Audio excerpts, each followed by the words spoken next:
So magandang umaga mga idol. Magsishare pala ako sa inyo mga idol kung paano po mag-apply ng pampataba sa ating alagang tubo. So kung halimbawa mga idol, kung mag-apply tayo ng first dose, kailangan muna mga idol, i-adjust nyo muna mga idol ang dami ng yung pag-apply ng abono.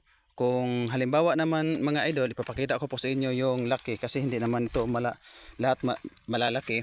Kung halimbawa ganito mga idol, so ang ilalagay nyo po mga idol ng abono, so isang kutsarita lang muna, kunti lang muna.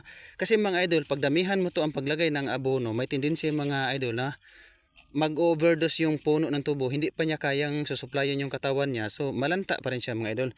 So ang mas maganda nito, sa ganitong stage niya, kailangan ang ilagay mo dito, isang kutsarita. Kung magpi-first dose. Kung magpi-first dose ka naman dyan mga idol, so ang gagawin mo, maglagay ka ng halo. Hahaluan mo po yung abono. Kunyari, kung halimbawa mga idol, maghahalo ka ng isang sakong 1846. Yung 1846 kasi mga idol, ang purpose po niya mga idol ay padamihin niya po yung saha. Ang tawag sa amin mga idol, yung tinatawag nating sibol ng puno. Kunyari mga idol ganito. Yan. So isang puno lang siya mga idol. So nilagyan natin siya ng 1846. So ito, isa, dalawa, tatlo, apat, lima, anim, pito. Mga sa isang puno mga idol, pito. So maganda mga idol. Sulit ito mo siya mga idol. Kung maglagay tayo ng 1846. Yung 1846 naman mga idol, hahaluan mo naman siya ng urea.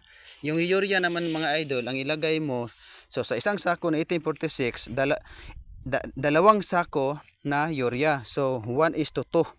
Parang ganun yung kombinasyon yung mga idol. Pero ang paglalagay ng abono mga idol, basta first dose, tagi-isang kutsarita lang. So ang isang kutsarita mga idol, ma-adjust nyo naman yan mga idol eh. So ito yung mga idol, yun. Napakaganda mga idol yung paglagay ko ng yung abono. Yan mga idol. So sa stage na naman mga idol dito sa pananim ko tulad nito.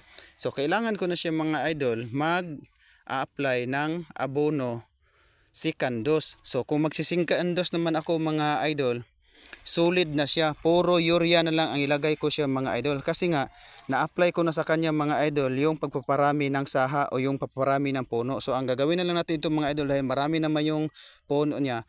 Patatabain na lang natin yung tubo, patangkarin, papalakihin yung katawan. At saka kailangan biberde po mga idol ang kanyang dahon. So ito mga idol, kung mapansin nyo po, so kulang pa siya sa sekandos. So magsisikandos ako nito mga idol. So mga idol, hanggang dito na lang yung video ko at saka maring salamat and God bless you. Bye bye. Bye bye mga idol, bye bye.